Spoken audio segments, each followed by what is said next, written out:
pada pertemuan minggu kemarin itu kita sampai di sini ya, sampai di matematika sebagai bahasa universal gitu ya, walaupun universalitas matematika itu sebenarnya bersifat restriktif ya, artinya bersifat terbatas ketika konsep-konsepnya digunakan dalam kehidupan sehari-hari di suatu masyarakat gitu ya. Jadi dalam aplikasinya sebenarnya bisa saja matematika itu tidak bersifat universal. Oke, slide berikutnya kita akan memahami belajar matematika sebagai berlatih bernalar sejak dini gitu ya. Nah, dari gambar yang ditampilkan di slide ini kira-kira apa yang bisa dipahami?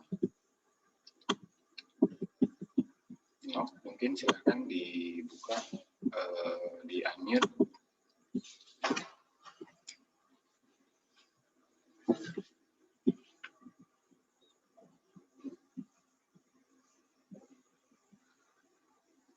Halo, suara saya jelas? Jelas, Pak. Silakan, barangkali ada yang mau memaknai dari gambar yang ditampilkan pada slide ini. Silakan Indri atau Novita.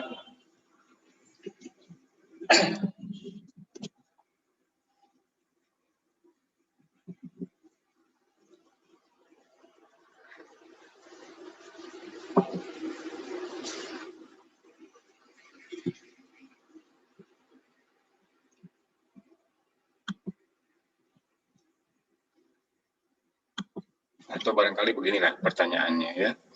Apakah dari keempat gambar yang ditampilkan di slide ini bisa dijadikan sebagai sebuah masalah kontekstual dalam matematik?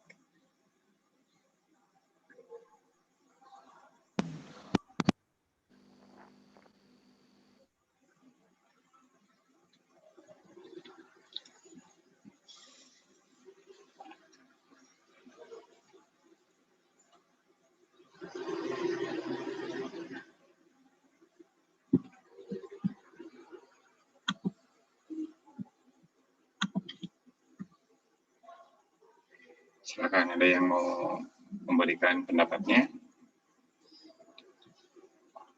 Yang di atas ya, ini yang di atas ini gambar apa ini?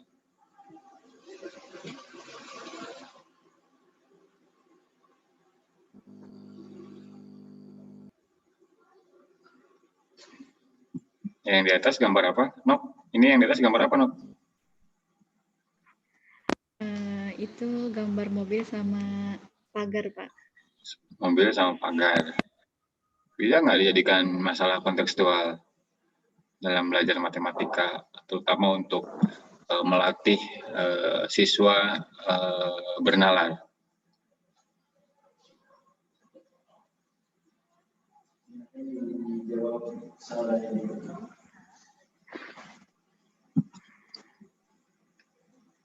Atau yang lain boleh, Novita boleh.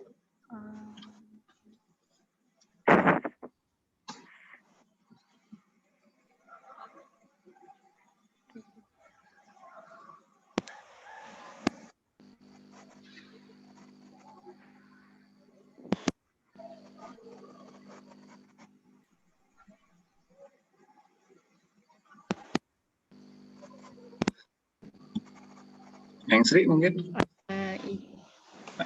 Oh ya, Nov. Gimana, Nov? Kalau misalnya dibikin soal bisa nggak, Pak? Ya, terserah, Nov. Makanya itu tadi pertanyaan saya. Bisa nggak itu dijadikan sebagai cara untuk melatih siswa dalam bernalar? Misalkan Nok buat soal dari gambar pagar sama mobil itu. Misalkan pagarnya memiliki panjang 10 meter. Nah, di soal pertanyaannya adalah berapa cepatkah atau berapa lamakah mobil itu melewati pagar yang memiliki panjang 10 meter. Begitu, Pak. Boleh. Yang lain mungkin?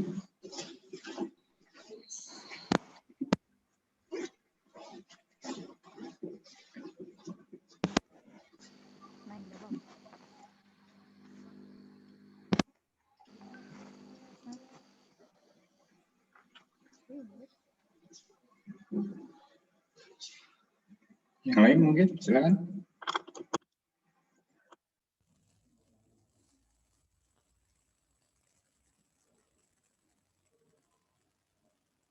Dri, menurut Indra gimana Dri? Bisa dibikin soal lagi nggak selain tadi yang tadi Nob sebutkan?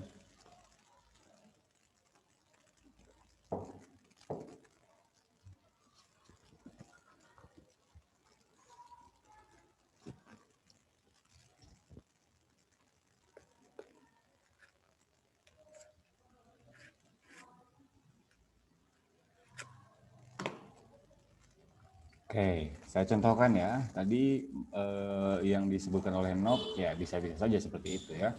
Cuman saya mau menampilkan masalah ini dengan lebih sederhana lah barangkali ya. Nah, ini kan ada mobil ya dengan belakangnya atau di pinggir mobil itu ada pagar. Nah, kalau saya bikin soal berapa, ini kan pagar ini satu-satu nih ya, satu-satu nih yang berdiri ini.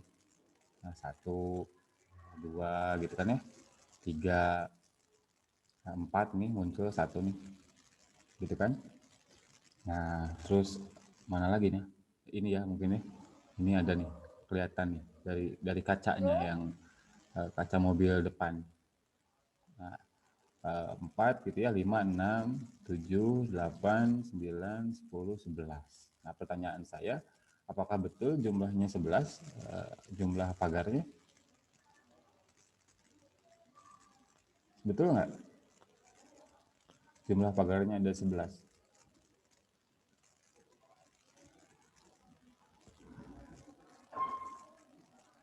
Betul Pak, 11. Kalau yang kelihatan yang nggak ketutupan sama mobil 11. Ya. Kalau pertanyaannya berapa jumlah pagar, berarti jawabannya tidak 11 kan? Nah, karena apa? Karena di sini ada yang ketutup nih. Ini kita nggak tahu nih jumlahnya ada berapa.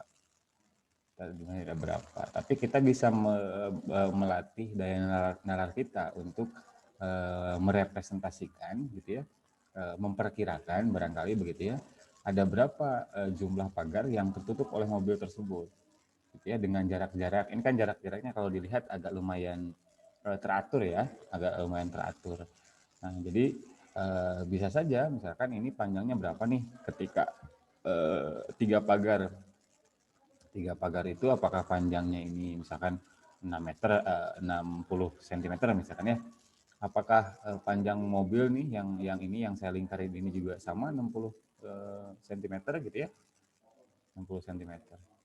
Nah, kalau sama berarti karena tadi pagar yang kelihatan ada 11, yang ditambah 3, nah berarti jumlah pagarnya ada 14 kan begitu ya. Nah, itu yang dimaksud bagaimana matematika berlatih menalar gitu ya, berarti menalar. Nah, ini juga sama mungkin ya pertanyaannya kalau mau dibuat sederhana, ada berapa ubin yang muncul pada gambar tersebut gitu ya. Nah, seperti itu cara berlatih bernalar yang dimaksudkan itu ya. Nah, matematika itu sebenarnya melatih seseorang ya, baik siswa maupun kita sebagai para pendidik nanti untuk menggunakan menggunakan penalaran kita, gitu ya, untuk menggunakan penalaran. Jadi masalah matematis itu bisa diinterpretasikan melalui penalaran. Ini juga mungkin sama gitu ya, bisa dibuat soal yang seperti yang saya tadi buat, atau karena ini ada 2 kuda gitu ya, dibuat masalah yang lain juga mungkin bisa. Itu kan tergantung pada eksplorasi si pembuat bahan ajar gitu ya, bagaimana mau melatih nalarnya seperti apa gitu ya. Itu contohnya. Nah, oke gitu ya. Kita pindah ke slide berikutnya. Kita akan lebih mengkerucut pada RME ya, sebagai sebuah pendekatan atau model pembelajaran ya. Itu dari beberapa literatur yang ada, RME itu tidak disebutkan secara konsisten. Jadi kadang-kadang ada yang menyebutkannya sebagai model, kadang-kadang juga ada yang menyebutkannya sebagai pendekatan. Tapi pendapat-pendapat tersebut itu memang didasari dari analisa-analisa mereka yang berpendapat gitu ya. Jadi yang menyebut model dia ada alasannya gitu ya, yang menyebutkan dia pendekatan juga ada alasannya. Jadi kita tidak perlu masuk dalam dikotomi itu. Saya kira yang terpenting adalah kita bagaimana memahami RME itu sebagai sebuah sebuah cara gitu ya dalam menyusun bahan ajar, kemudian bagaimana bahan ajar itu bisa kita gunakan dalam pembelajaran matematika di sekolah. Nah, oke, kita mulai di pengertian dan karakteristik. Ini untuk yang poin pertama ini bicara historical ya, bicara sejarah. Jadi sejarahnya itu bahwa RME itu dikembangkan di Belanda, dikembangkan di Belanda. Ini perkembangannya kemudian tidak bisa dipisahkan dari Institute of Prudential. Jadi institut ini didirikan pada tahun 1971, berada di bawah Utrecht University di Belanda. Nah, orang Indonesia banyak lulusan Utrecht University yang membawa melakukan penelitian tentang RME di Indonesia. Salah satu yang paling tua yang saya tahu Pak Sembiring, ya, Pak Sembiring. Beliau dosen ITB tapi konsen dengan pendidikan. Ada lagi Pak Bana Kartasasmita, sama beliau juga konsen, beliau juga ITB tapi konsen dengan pendidikan matematik, ya, bukan hanya dengan matematika murni. Kebetulan saya termasuk orang yang beruntung lah barangkali bisa bertemu dengan Pak Sembiring, orang yang pertama membawa RME ke Indonesia. Kemudian Pak Bana juga sama, satu tim dengan Pak Sembiring. Kemudian ada Prof. Joshua Sabandar, Profesor Emeritus dari UPI. Kemudian di UPI-nya sendiri banyak tokoh-tokoh yang konsen terhadap RME. Dan yang paling muda saya kira Pak Al-Jupri kalau tidak salah, yang kuliah di Utrecht University dan kemudian meneliti tentang RME. Nah, intinya bahwa RME itu produk asli gitu ya, produk asli dari Belanda gitu ya. Nah, ini di Belanda dikenal dengan realistic mathematics education, tapi di Amerika ini biasanya dikenal dengan CTL, jadi contextual teaching learning. Ini hampir sama ya, hampir sama dari segi filosofis keduanya, antara realistik dan kontekstual itu hampir sama. Hanya ada beberapa perbedaan yang bisa digambarkan. Nah, kemudian yang kedua, RME ini mulai berkembang karena adanya keinginan untuk meninjau kembali pendidikan matematika di Belanda yang dirasakan kurang bermakna bagi siswa. Nah, gerakan ini mula-mula diprakarsai oleh Louis Devel dan Goffre pada tahun 68 melalui proyek Wiskobas. Nah, jadi RME itu pada awal kemunculannya ini melihat bahwa ada sesuatu yang mungkin kurang atau mungkin bahkan keliru gitu ya ketika menyampaikan matematika bagi anak-anak sekolah. Jadi seperti yang kita tahu bahwa matematika itu kan sifatnya abstrak gitu ya, yang tidak konkret, sehingga ada beberapa hal yang mengganggu ketika siswa diajak untuk memahami matematika secara abstrak, kan begitu ya. Jadi sulit untuk dibayangkan. Nah, kalimat sederhananya mungkin itu ya. Nah, kita masuk ke istilah realistik ya, bahwa istilah realistik itu secara bahasa gitu ya, atau secara etimologis ini berasal dari bahasa Belanda realiseren ya. Jadi realistik itu yang bisa dibayangkan, yang bisa terlihat gitu ya, yang bisa terlihat, kemudian yang bisa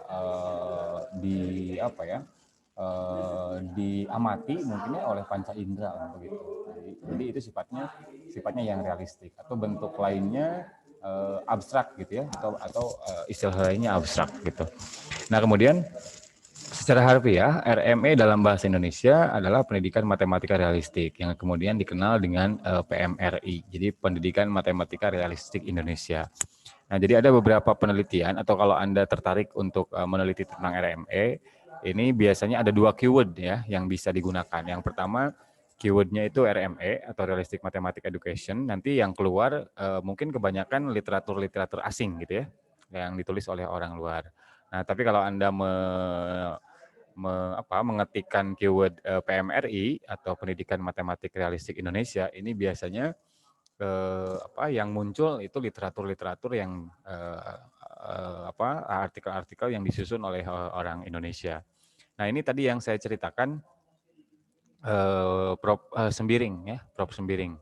Jadi PMRI digagas oleh sekelompok pendidik matematika Indonesia dengan motivasi awal ialah mencari pengganti matematika modern yang ditinggalkan pada 1990 di 1990-an. Nah, jadi sebenarnya matematika yang kita kenal sekarang itu kan disebutnya new math ya, kalau dari istilah orang Amerika, atau yang tadi saya sebutkan sebagai kalau di Amerika dia istilahnya contextual teaching learning gitu ya.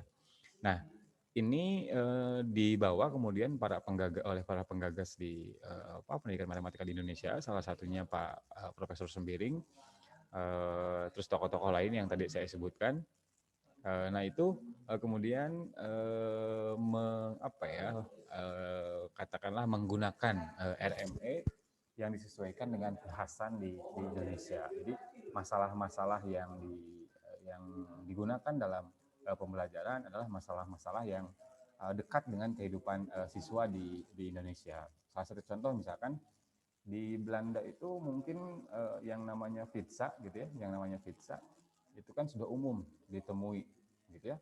Ya walaupun di kita juga sekarang sudah umum lah ya, siswa kenal itu. Walaupun mungkin di beberapa sekolah yang mungkin agak jauh dari kota ada yang mungkin belum mengenal juga gitu ya. Nah, bisa jadi kalau misalkan masalah pizza dibawa ke dalam pembelajaran Indonesia, bisa jadi siswa tidak akan tahu apa pizza itu gitu ya.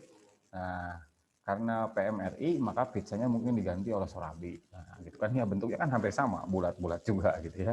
Nah, itu maksudnya kita membawa RME itu bukan membawa secara utuh gitu. Jadi kalau ada masalah pizza dalam RME kemudian disampaikan juga sama dengan di Indonesia, masalah yang digunakannya pizza juga, tidak juga seperti itu. Jadi RME itu lebih menyesuaikan pada karakteristik lingkungan di sekitar. Kan percuma ketika kita membuat soal gitu ya, atau membuat bahan ajar yang mencontohkan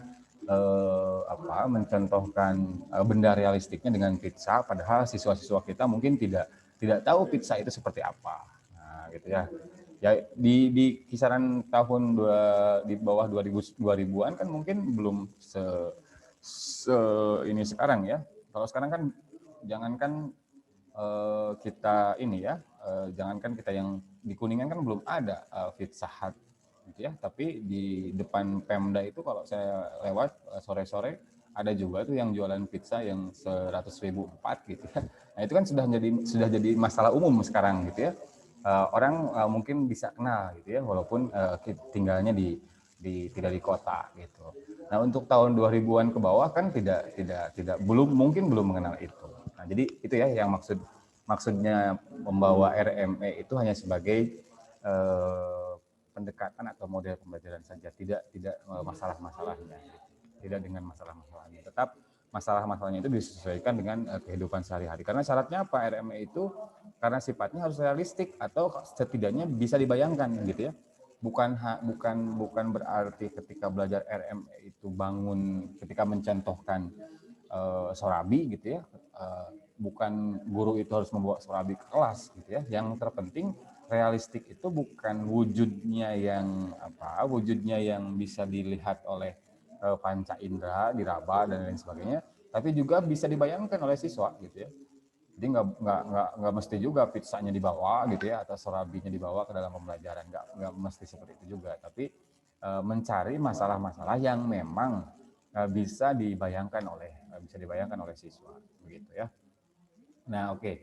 Selanjutnya ini proses dalam RME ya. Jadi proses dalam RME itu kita bisa melihatnya sebagai sebuah kesatuan yang bisa disebutkan sebagai matematisasi konseptual. Aduh, ini saya pakai Zoom-nya yang gratis, jadi harus ada upgrade. Mending kita ini dulu aja ya, live meeting. Nanti saya minta dibikinkan room-nya oleh Anda, jadi saya tinggal masuk, biar saya nggak admit yang masuk gitu loh. Kalau yang gratisan kan nggak bisa dijadikan co-host. Ya, hanya host bisa dijadikan host saja. Nanti kalau hostnya Anda ini apa nggak bisa apa namanya saya terganggu untuk mengadmit yang mau masuk. Oke, saya tunggu ya. Anda bikin link itunya apa roomnya.